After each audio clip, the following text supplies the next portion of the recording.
नमस्कार दोस्तों, आज हम फिर आपके लिए लेकर आए हैं उत्तर प्रदेश पुलिस सिपाही भर्ती परीक्षा के लिए महत्वपूर्ण प्रश्न। ये प्रश्न टॉपिक वाइज हैं और आज हम चर्चा करने वाले हैं इन प्रश्नों पर। दोस्तों, इससे पहले भी जब ये उत्तर प्रदेश पुलिस परीक्षा हुई थी तो उससे पहले कुछ वीडियोस डाले हुए हैं प्लेलिस्ट में, जो खाकी वर्दी के नाम से प्लेलिस्ट है। उसमें आप जा कर के उसको एक बार देख लें, क्योंकि उसमें भी बहुत ही इम्पोर्टेंट क्वेश्चनों पर चर्चा की गई है। आप उसे वहां से देख लें और जो भी और प्रश्न हैं उनको आप डेली यहाँ पर देखते रहें। तो शुरू करते हैं आज का सेशन। आज का पहला प्रश्न है, निम्नलिखित में से किसका दैनिक तापमान में अंतर सर्वाधिक होता है। दैनिक तापांतर का मतलब होता है कि दिन का अधिकतम तापमान और रात का न्यूनतम ताप के बीच के जो अंतर होता है वही दैनिक तापांतर कहलाता है। तो ये सबसे ज़्यादा होता है मरुस्थलीय क्षेत्रों में, क्योंकि मरुस्थल क्षेत्र में दिन बहुत गर्म और रातें बहुत ठंडी होती हैं। रातें इसलिए ठंडी होती हैं क्योंकि मरुस्थलीय क्षेत्रों में जलवाष्प की मात्रा नहीं, वायुमंडल में जलवाष्प की मात्रा नहीं पाई जाती। जलवाष्प नहीं रहती तो जो पार्थिव विकिरण होती है वो अंतरिक्ष में चली जाती है। यहाँ पर विकल्प ए सही हो जाएगा। अगला प्रश्न है, मरुस्थल परिभाषित किया जाता है उस क्षेत्र के रूप में जहाँ वार्षिक वर्षा 25% से कम होती हो। तो तापमान तो विभिन्न मरुस्थलों के भिन्न भिन्न है, लेकिन जहाँ पर 25 सेंटीमीटर से कम वर्षा होती है वो क्षेत्र मरुस्थलीय क्षेत्र कहलाता है। यहाँ पर विकल्प सी सही हो जाएगा। अगला प्रश्न है, आंतरिक अपवाह द्वारा चिन्हित है। आंतरिक अपवाह द्वारा चिन्हित है। तो दोस्तों, आंतरिक अपवाह जो है मरुस्थलीय क्षेत्र में होता है, क्योंकि नदियाँ मरुस्थलीय क्षेत्रों में जा करके विलुप्त हो जाती हैं। और क्या होता है, यहाँ पर आंतरिक अपवाह होता है और कई बार नदियाँ विलुप्त हो जाती हैं और कुछ दूर जा करके पुनः जो है उत्पन्न हो जाती हैं। यहाँ पर विकल्प सी मरुस्थल सही हो जाएगा। चौथा प्रश्न है, एशिया के सबसे बड़े मरुस्थल का नाम बताइए। जो एशिया में सबसे बड़ा मरुस्थल है दोस्तों, वो आपका क्षेत्रफल में गोबी मरुस्थल है। कौन सा है? गोबी मरुस्थल है, जो मंगोलिया और चाइना के सीमा पर स्थित है। लेकिन यदि जनसंख्या के आधार पर देखें तो सबसे घना बसा या सबसे घना जनजीवन वाला मरुस्थल थार मरुस्थल है। यहाँ पर विकल्प बी सही हो जाएगा। गोबी मरुस्थल किस देश में स्थित है? तो दोस्तों, आपको पता है कि गोबी मरुस्थल मंगोलिया और चीन की सीमा पर है। उसका कुछ भाग मंगोलिया में और कुछ भाग चीन में है। तो यहाँ पर विकल्प डी सही हो जाएगा। अगला प्रश्न है, गोबी का मरुस्थल है पश्चिमी अफ्रीका में, चीन में, दक्षिणी ऑस्ट्रेलिया में, दक्षिण अमेरिका में। तो दोस्तों, हमने बताया कि गोबी मरुस्थल मंगोलिया और चीन दोनों में है। तो यहाँ पर विकल्प बी चीन सही हो जाएगा। गोबी मरुस्थल एशिया का सबसे बड़ा मरुस्थल है। इसका एक भाग निम्नलिखित में से किस देश में आता है? तो आप जानते हो ये मंगोलिया और चीन में है, तो यहाँ पर विकल्प मंगोलिया है। विकल्प सी सही हो जाएगा। गोबी मरुस्थल एशिया का सबसे बड़ा मरुस्थल है। दक्षिण मंगोलिया के प्रदेशों तथा उत्तरी प्रदेशों को आच्छादित करता है। तो दोस्तों, जानते हो उत्तरी क्षेत्रों को जो कौन करता है? आपका मंगोलिया करता है, और दक्षिणी क्षेत्रों को आपको चीन करता है। विकल्प बी यहाँ सही हो जाएगा, चीन। निम्न में से कौन उष्णकटिबंधीय मरुस्थल है? उष्णकटिबंधीय मरुस्थल। उष्णकटिबंधीय मरुस्थल वे होते हैं जो 30 डिग्री नॉर्थ और 30 डिग्री साउथ के बीच, लगभग ये कह सकते हो कि 10 डिग्री नॉर्थ और 10 डिग्री साउथ के बीच जो सीमा है, उस क्षेत्र में अगर स्थित है तो उसको उष्णकटिबंधीय मरुस्थल कहते हैं। और ये आपका उपस्थित हो जाएगा आटाकामा मरुस्थल। आटाकामा मरुस्थल आपका जो है दोस्तों चिली में है, और ये उष्णकटिबंधीय मरुस्थल नहीं है। बाकी आपका अरेबिया, आटाकामा और कालाहारी, ये उष्णकटिबंधीय मरुस्थल है। और आटाकामा जो चिली में है ये आपका उष्णकटिबंधीय नहीं उपोष्णकटिबंधीय मरुस्थल है। विकल्प बी यहाँ सही हो, सॉरी विकल्प सी गोबी मरुस्थल आपका शीतोष्ण कटिबंध में पड़ता है। विकल्प सी यहाँ सही हो जाएगा। गोबी मरुस्थल मंगोलिया और चीन की सीमा पर। तो दोस्तों यहाँ पर प्रश्न को समझने में थोड़ा गलती हो गई, लेकिन पेपर टाइम में ये गलती आपसे नहीं होनी चाहिए, क्योंकि नहीं और है में आपको वहाँ बहुत सावधान रखना अपने आप को। अगला प्रश्न है, दक्षिण एशिया का सबसे बड़ा मरुस्थल है। तो दोस्तों दक्षिण एशिया का सबसे बड़ा मरुस्थल आपका थार मरुस्थल है। अब इसमें से देखो सब बड़े मरुस्थल हैं, लेकिन जो कालाहारी है वो अफ्रीका में है, आटाकामा दक्षिण अमेरिका में है, और कोलोराडो आपका कहाँ है, उत्तरी अमेरिका में है। तो यहाँ पर विकल्प डी सही हो जाएगा। संसार का सर्वाधिक जनसंख्या वाला मरुस्थल है। तो दोस्तों हम बता चुके हैं संसार का सर्वाधिक घना मरुस्थल आपका थार मरुस्थल है। विकल्प सी यहाँ सही हो जाएगा। भारतीय मरुस्थल को कहते हैं, तो दोस्तों भारतीय मरुस्थल को थार मरुस्थल कहते हैं। विकल्प सी यहाँ सही हो जाएगा। भारत के थार मरुस्थल का कितना भाग राजस्थान में है? तो दोस्तों लगभग 62% भाग राजस्थान में है, बाकी शेष भाग जो है आपका कुछ पाकिस्तान में है। अगला है, निम्न में से कौन सा राजस्थान का मरुस्थलीय जिला नहीं है? तो यहाँ पर दोस्तों कौन सा हो जाएगा? विकल्प एक कोटा आपका मरुस्थलीय जिला नहीं है। विकल्प ए सही हो जाएगा।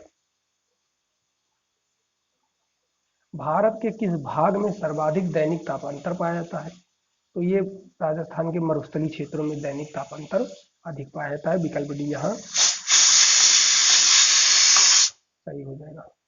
अगला प्रश्न है, निम्नलिखित में से कौन सा भारत में शीत मरुस्थल की सही अवस्थिति को व्यक्त करता है? तो दोस्तों शीत मरुस्थल काराकोरम श्रेणी के उत्तर पूर्व में है। विकल्प बी यहाँ सही हो जाएगा। अगला प्रश्न है, निम्नलिखित में से कौन सा विश्व का सबसे बड़ा मरुस्थल है? तो दोस्तों विश्व का सबसे बड़ा मरुस्थल सहारा मरुस्थल है, जो उत्तरी अफ्रीका महाद्वीप में है। अफ्रीका महाद्वीप के उत्तरी क्षेत्र में है। विकल्प सी यहाँ सही हो जाएगा। विश्व में सबसे विशाल मरुभूमि कौन सी है? तो दोस्तों आप जानते हो सहारा मरुभूमि है।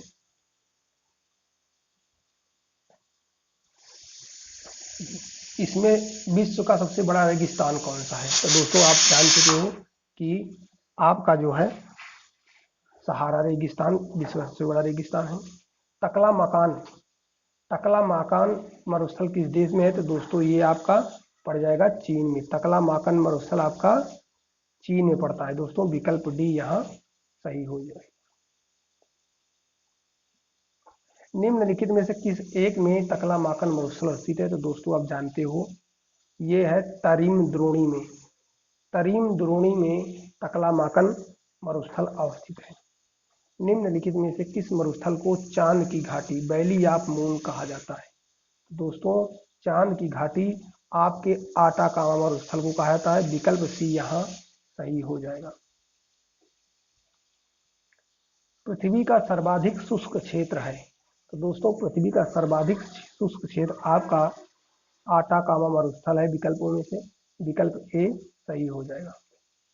आटाकामा रेगिस्तान कहाँ पर है? तो दोस्तों आटाकामा रेगिस्तान आपके दक्षिणी अमेरिका महाद्वीप में है। विकल्प ए यहाँ सही हो जाएगा।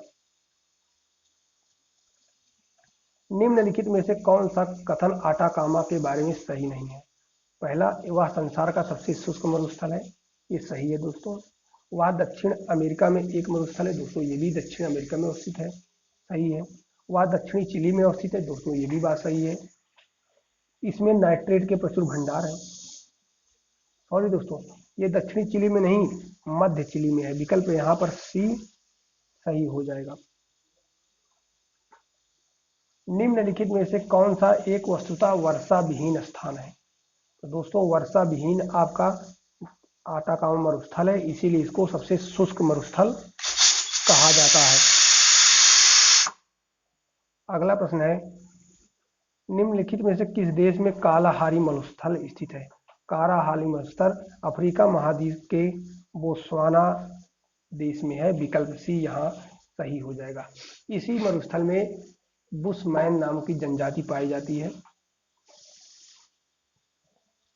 निम्नलिखित में से कौन सा मरुस्थल दक्षिणी गोलार्ध में स्थित है? तो दोस्तों दक्षिणी गोलार्ध में आपका कालाहारी मरुस्थल हो जाएगा, क्योंकि अफ्रीका महाद्वीप में है और ये अफ्रीका के एकदम दक्षिणी से बोत्सवाना देश में स्थित है। निम्नलिखित कथनों में से कौन सा एक सही है? कालाहारी एक मरुस्थल है क्योंकि यह उच्च दाब प्रकोष्ठ के अधा अस्त में है। तो यहाँ पर विकल्प सी सही हो जाएगा, क्योंकि यहाँ पर उच्च दाब प्रकोष्ठ होता है, इसलिए जल करने वाली वर्षा हवाएं यहाँ पर नहीं आती और ये गर्म बना रहता है।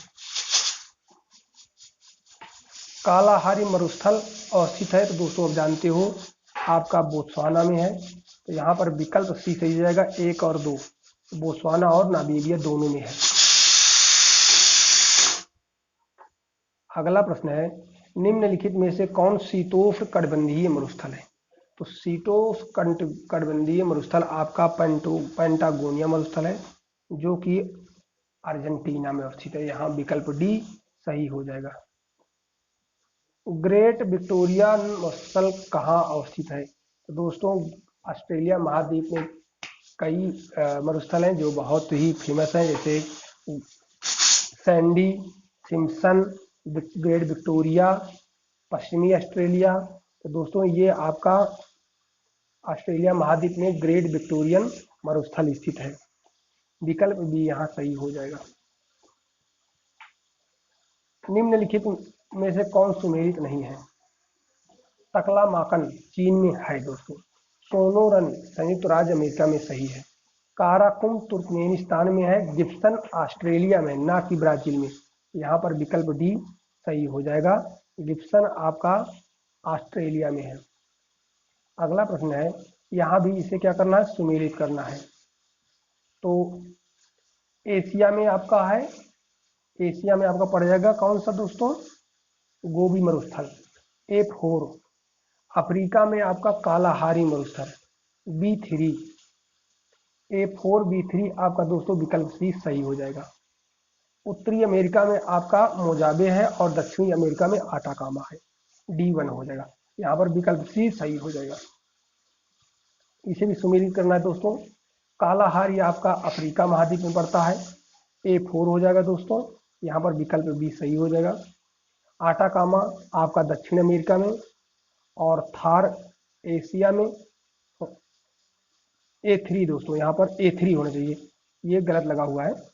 आटाकामा अफ्रीका में, थार एशिया में, कालाहारी अफ्रीका में, थार एशिया में और आटाकामा दक्षिण अमेरिका में, ग्रेट विक्टोरिया ऑस्ट्रेलिया में। यानी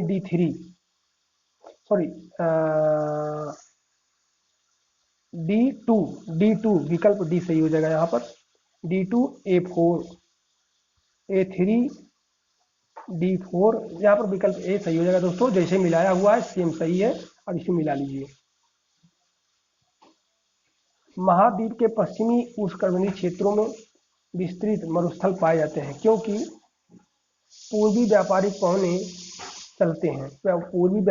चलती हैं और पश्चिमी तटों पर महासागर की ठंडी हवाएं बहती हैं, इसीलिए यहाँ पर विस्तृत मरुस्थल पाए जाते हैं। विकल्प सी यहाँ सही हो जाएगा।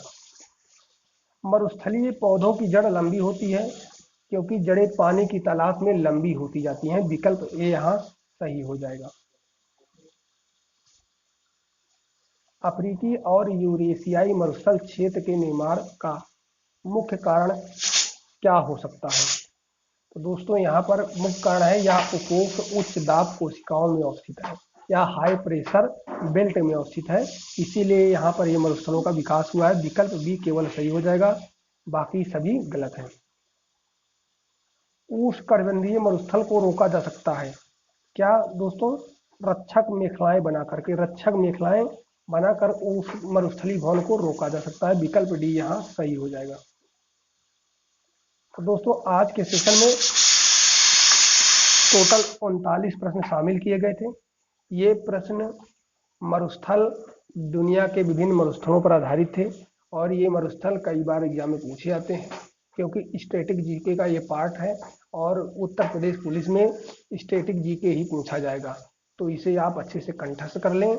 और हाँ, जो भी चैनल के प्लेलिस्ट में वीडियो है उत्तर प्रदेश पुलिस से संबंधित, उन्हें जरूर देख लें, क्योंकि पिछली बार जो प्रश्न बना था उन्हीं के हिसाब से बना था। ये भी है, लेकिन बहुत सारे प्रश्न हैं जो उसमें शामिल हुए हैं और हो सकता है इसमें शामिल ना हो, इससे ज़्यादा भी हो, लेकिन जो प्लेलिस्ट में है उसे ज़रूर देख लें। तो दोस्तों, फिर मिलेंगे आपको किसी और वीडियो में महत्वपूर्ण टॉपिक के साथ। तब तक के लिए जय हिंद।